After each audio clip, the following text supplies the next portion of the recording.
Ni kuwa gatanu tariki ya gatanu mu kwezi kwa gatanu umunsi w'125 w'umwaka w'2023.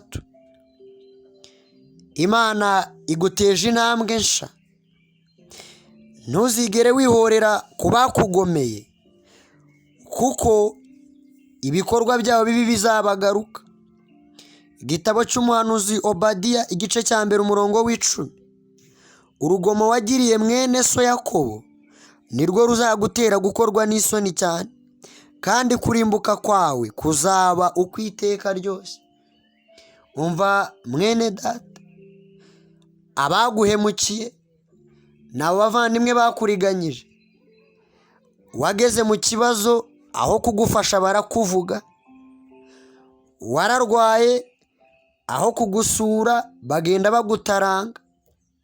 Warabagurije barakwambura.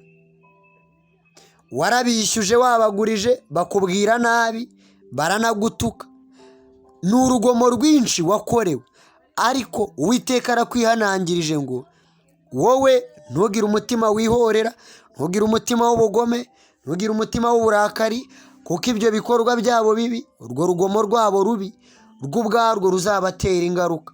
Ahubwo ujye ubasengera, ubasabire kugirirwa neza n'Imana, kuko wowe Uwiteka arakurinze kandi azakugeza kure. Mana, nongeye kugushima kuko ari wowe ugiye kuzamura mwene data, kandi umuhaye umutima wihangana, ubabarira, kugira ngo amateka mabi yanyuzemo ayasiga inyuma, abashe gukomera ahamya izina ryawe.